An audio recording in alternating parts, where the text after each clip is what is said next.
Shame on you Bharat, और कितना गिरोगे। भारतीय मीडिया के प्रोपेगेंडे की हकीकत तय हो गई है। सिडनी हमले के मुल्जिमान का ताल्लुक भारत से निकला है।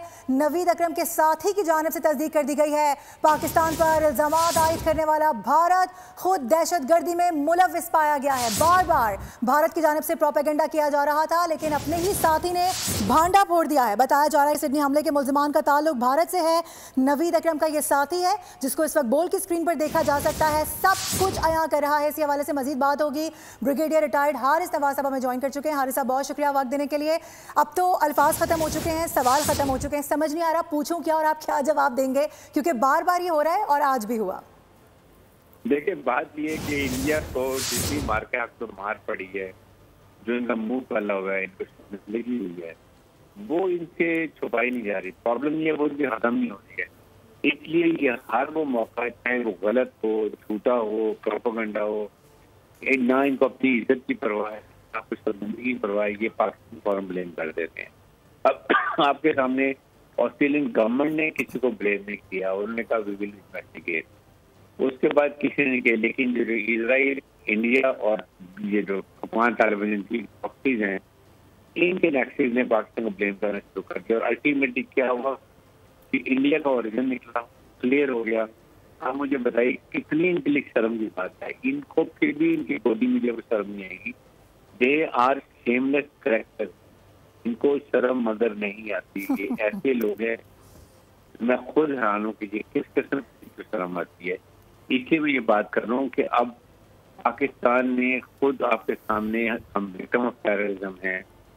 हमारे 80,000 हमारे फौजी सिविलियन शहीद हुए हैं।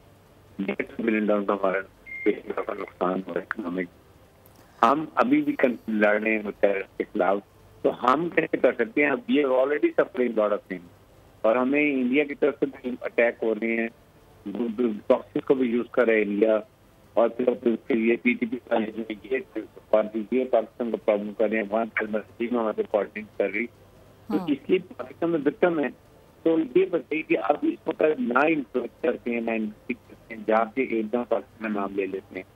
अब कितने मुंह पे थप्पड़ पड़ा है, काले रंग का जूता पड़ा है, जब इनको वहां पर रोका है। ये तो उनके पुलिस ने कह रही है तो इंडिया का तो बात तो वहां से, और जिसके बेटा में यहीं पे पैदा हुआ है। पाकिस्तान फिर जो दूसरा मुसलमान है जिसने उसको पकड़ा, उसके राइफल थी, जख्मी हुआ, उसकी दुनिया में तारीफ और उसको कहा जा रहा है। ये इनकी शर्मिंदगी आलम में शर्मिंदगी होती है। अब हारिस नवाज साहब, ये एक अपनी नौयत का एक पहला वाक़या तो नहीं है, लेकिन फिर भी ये इंटरनेशनल मीडिया चूंकि अब इसको हाईलाइट कर रहा है और ये इंटरनेशनली हुआ है, ना भारत का वाक़या है ना पाकिस्तान का, तो पाकिस्तान के पास तो बड़ा अच्छा मौका है इसके साथ प्ले करने का। बल्कि इस वाक़े को जवाब बनाकर बहुत ज़्यादा आवाज़ उठाई जा सकती है मुख्तलिफ प्लेटफॉर्म्स पर। बिल्कुल, देखें, पाकिस्तान को फील के मारूफ उनके लिए चाहिए पाकिस्तान को कि आप यहाँ पर काउंटर नैरेटिव बिल्ड करें। आप अच्छे क्वालिफाइड IT के लड़के और लड़कियों में एम्प्लॉय करें, वो एक पाकिस्तान में नैरेटिव बिल्ड करें और उसको प्रोजेक्ट करें, और जो इंडिया गोदी मीडिया का और सोशल मीडिया का नैरेटिव है उसको काउंटर करें।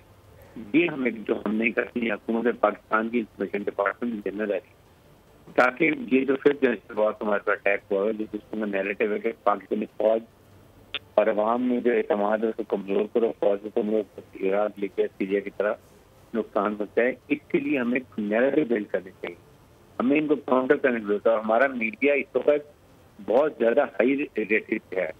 इंडियन गोदी मीडिया इज 0, उसको कोई सुनता नहीं। भारत में जिस तरीके से हमारे मीडिया ने एक ऑब्जेक्टिव जो है वो मेसर किया, पास की इंफॉर्मेशन पास की, फैक्ट एंड फिगर की तरह पास की, ISI ने पूरा उनको सपोर्ट किया, जिसको दुनिया ने पाकिस्तान को सुना। जो पाकिस्तान ने कहा कि हमने जो साथ चाल जो है, तो साथ ही कुछ हमने प्रूव किया कि साथ गिने और एक डैमेज हुआ है।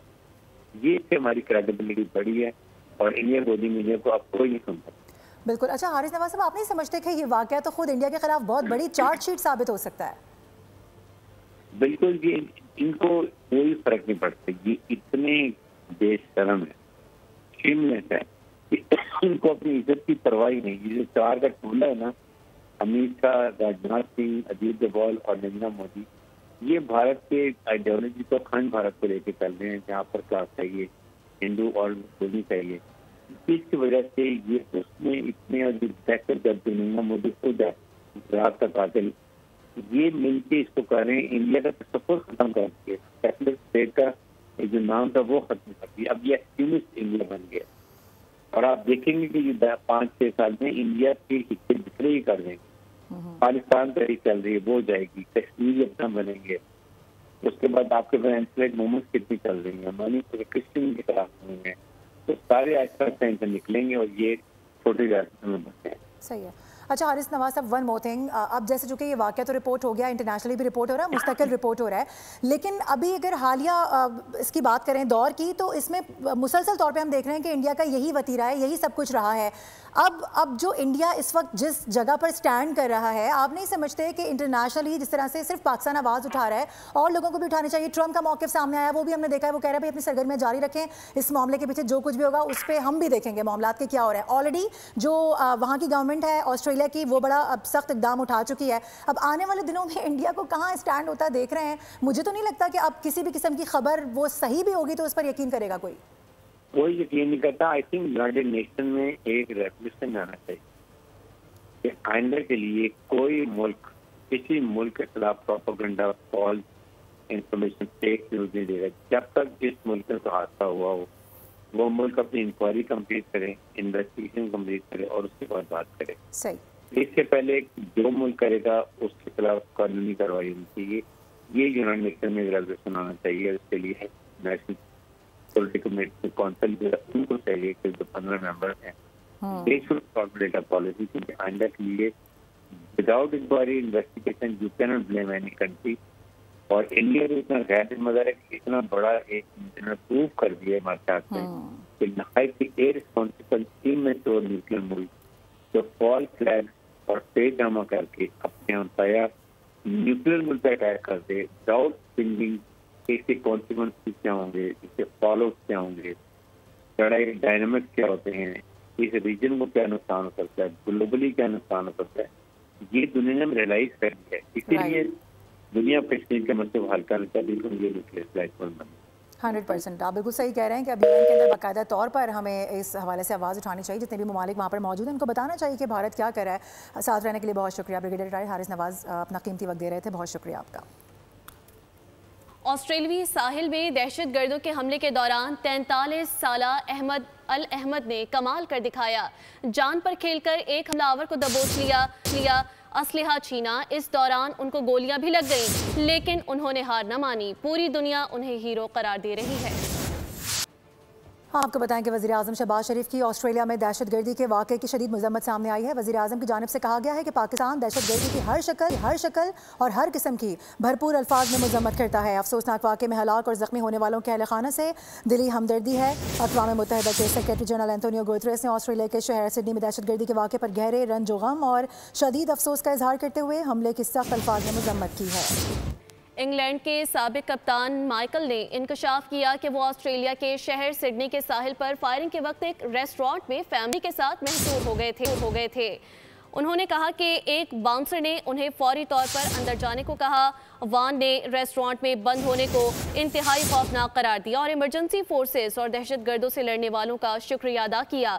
उन्होंने कहा कि हमें जल्द ही पता चल गया कि यह फायरिंग का वाक़या है और वहाँ का मंजर बहुत हौलनाक था। उन्होंने खुद को जितना मुमकिन हो सका पुरसुकून रखने की कोशिश की।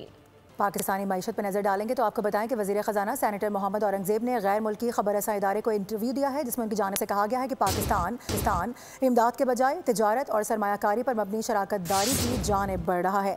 वज़ीर ख़जाना के मुताबिक 18 माह में पाकिस्तान ने नुमाया माशी इस्तेहकाम हासिल किया है। महंगाई 38% से कम होकर सिंगल डिजिट में आ चुकी है, जबकि मालियाती नज़्मो ज़ब्त के तहत प्राइमरी सरप्लस भी हासिल कर लिया गया है। वज़ीर ख़जाना की जानिब से मज़ीद कहा गया कि टैक्स नेट में वसअत, जदीद टेक्नोलॉजी का इस्तेमाल, तवानाई और खलीजी ममालिक के साथ तिजारत और सरमायाकारी पाकिस्तान के माशी मुस्तकबिल की बुनियाद है। एक जानिब तो यह मामला, जबकि दूसरी जानिब हुकूमती कर्जों में 12,169 अरब रुपए का इजाफा भी रिकॉर्ड किया गया है। वफाकी हुकूमत की जानिब से पहले 20 माह में लिए जाने वाले कर्ज की तफसीलात सामने आ चुकी हैं। स्टेट बैंक ऑफ पाकिस्तान के दस्तावेज़ात के मुताबिक मार्च 2024 से अक्टूबर 2025 के दौरान वफाकी हुकूमत के मकामी कर्जे में 11,300 अरब रुपये और वफाकी हुकूमत के बैरूनी कर्जे में 869 अरब रुपये का इजाफा हुआ है। हुकूमती कर्जा अक्टूबर 2025 तक बढ़कर 76,979 अरब रुपये था, जबकि फरवरी 2024 तक वफाकी हुकूमत के कर्जे 64,810 अरब रुपये थे। मुल्क गिर इंसदादे पोलियो मुहिम में करोड़ों बच्चों को वैक्सीन पिलाई जाएगी। मजीद तफसीलात से आपको आगाह करेंगे बोल न्यूज़ के नुमाइंदगान। मुल्क गिर इंसदादे पोलियो मुहिम में करोड़ों बच्चों को वैक्सीन पिलाई जाएगी, जिसके बाद उन्हें पोलियो के मर्ज से बचाया जा सकेगा। आपको आगाह कर रहे हैं हमारे नुमाइंदगान। जबिल 2025 की मजमूई तौर पर 5वीं और आखिरी मुल्क गिर इंसदादे पोलियो मुहिम जो है वो शुरू हो चुकी है, जिसमें इस बार 4.5 करोड़ से ज़्यादा उन बच्चों की पोलियो वैक्सीन की जाएगी जिनकी उम्र इस वक्त 5 बरस से कम है। तो 4.5 करोड़ से ज़्यादा बच्चों को पोलियो वैक्सीन देने का टारगेट मुकर्रर किया गया है और इस मकसद के लिए 4 लाख के करीब फ्रंट लाइन हेल्थ वर्कर्स मैदान अमल में मौजूद हैं। कराची में जो कि सूबा सिंध का दारुल हुकूमत है, पाकिस्तान का सबसे बड़ा शहर है, वहाँ पर भी ये पोलियो मुहिम जारी है। कराची में किस तरह केसेस जो हैं रिपोर्ट किए गए हैं, जिनमें से 9 केसेस का ताल्लुक जो है वो सिंध से बताया जाता है। अब जानते हैं पंजाब की सूरत हाल लाहौर के नुमाइंदे से। जी, सिंध की सूरत हाल आपने जानी, मैं आपको बताऊंगा पंजाब की और बिलखसूस लाहौर में इंसदादे पोलियो मुहिम के हवाले से सेनेटर आयशा और सूबाई वज़ीर सेहत बाय primary and secondary health care Khawaja Imran Nazir ने लाहौर में centre of Nawaz Sharif excellence में बाकायदा पोलियो मुहिम का इफ्तिताह किया। बच्चों को पोलियो के कतरे पिलाकर और लाहौर, गुजरांवाला, फैसलाबाद और जनूबी पंजाब के मुख्तलिफ अजला को जो है वो खुसूसी तौर पर टारगेट किया गया है। जी, अहम खबर आ रही है। वज़ीर आज़म की डिस्कोज और जेनकोज की निजकारी का अमल तेज़ करने की हिदायत सामने आई है। वज़ीर आज़म की ज़ेर सदारत बिजली के शोबे में इस्लाहात से मुताल्लिक़ अहम इजलास हुआ है। बिजली के तरसीली निज़ाम से मुताल्लिक़ तरक्याती मनसूबों को जल्द मुकम्मल करने की हिदायत भी दी गई हैं। वज़ीर आज़म की जानिब से मज़ीद क्या कहा गया है, बात करेंगे। फहद चौधरी ज्वाइन करें। फहद बताइए। जी देखिए, वज़ीर आज़म की ज़ेरे सदारत बिजली के शोबे में इस्लाहात के हवाले से जायजा इजलास हुआ, जिसमें वज़ीर आज़म ने जो बिजली की तकसीर का कंपनियां हैं और पैदावारी कंपनियां हैं जेनकोज और डिस्कोज, उनकी निजकारी का अमल तेज करने की हिदायत की है। बिजली की तरसील के निज़ाम को मज़ीद बेहतर बनाने के लिए मुतालिका तरक्याती मनसूबों को तरजीही बुनियादों पर मुकम्मल करने की भी हिदायत की। जबकि वज़ीर आज़म ने कहा कि बिजली के निज़ाम को जदीद दौर के तकाज़ों से हम आहंग करने के लिए बैटरी एनर्जी स्टोरेज सिस्टम पर पब्लिक प्राइवेट पार्टनरशिप और निजी शोबे की शमूलियत से काम शुरू किया जाए।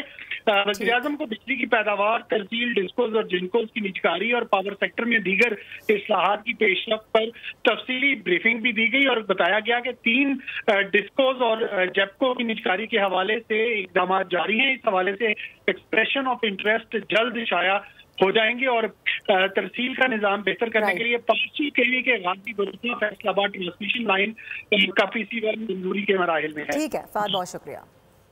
अब आपको आगाह करते चलें कि हल्का NA 251 के 22 पोलिंग स्टेशन पर दोबारा पोलिंग का फैसला मुअत्तल कर दिया गया है।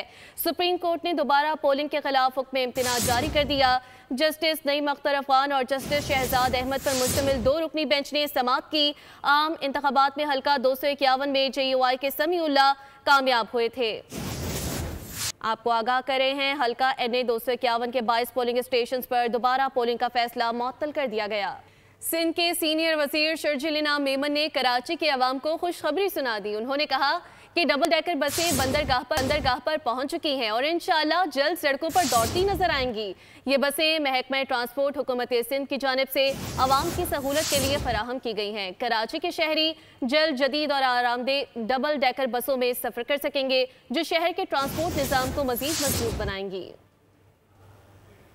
अपडेट करेंगे आपको। पाकिस्तानी यूट्यूब तख्लीककारों ने रवां बरस आलमी सतह पर नुमाया कामयाबियां हासिल करनी है। यूट्यूब के मुताबिक 95,000 से ज़ायद पाकिस्तानी चैनल्स ने 10,000 सब्सक्राइबर्स का संग मील अबूर कर लिया है, जबकि 13,000 से ज़ायद चैनल्स के सब्सक्राइबर्स 1 लाख से तजावुज़ कर चुके हैं। यूट्यूब का कहना है कि 1000 से ज़्यादा पाकिस्तानी चैनल्स ने 1 मिलियन सब्सक्राइबर्स हासिल किए हैं, जबकि पाकिस्तानी मवाद का 60% से ज़ायद वॉच टाइम बैरून मुल्क नाजरीन पर मुश्तमिल है। ड्रामा रिव्यूज़ हैं, फूड ब्लॉगर्स हैं, इसके अलावा ट्रैवल शोज़ हैं, पॉडकास्ट हैं और एजुटेटमेंट, इसके अलावा मवाद भी पाकिस्तानी यूट्यूब की शनाख्त बन चुकी है। पाकिस्तान सुपर लीग के 11वें एडिशन में 8 टीमें मैदान में उतरने की तैयारियां मुकम्मल कर चुकी हैं। पीसीबी के मुताबिक 2 नई फ्रेंचाइज की नीलामी 8 जनवरी को इस्लामाबाद कन्वेंशन सेंटर में होगी। शफाफियत को यकीनी बनाने के लिए इस नीलामी को बराह रास्त नशर किया जाएगा। पीएसएल मुसलसल बैनुल-अक़वामी दिलचस्पी हासिल कर रही है, जो लीग की बढ़ती हुई तिजारती क़ुव्वत, आलमी सतह पर फैलते हुए असर व रसूख और तवील मुद्दती तरक्की के इम्कानात की अक्कासी है। चेयरमैन पीसीबी मोहसिन नकवी ने पीएसएल 11 का मेला आइंदा साल 26 मार्च से 3 मई तक मुख्तलिफ शहरों में सजाने का ऐलान किया है। बुलेटिन से फिल वक्त इतना ही। विजिट कीजिए boldnews.com और रहिए बोल्ड के साथ। सब्सक्राइब करें और बेल दबाएं ताकि कोई खबर रह न जाए।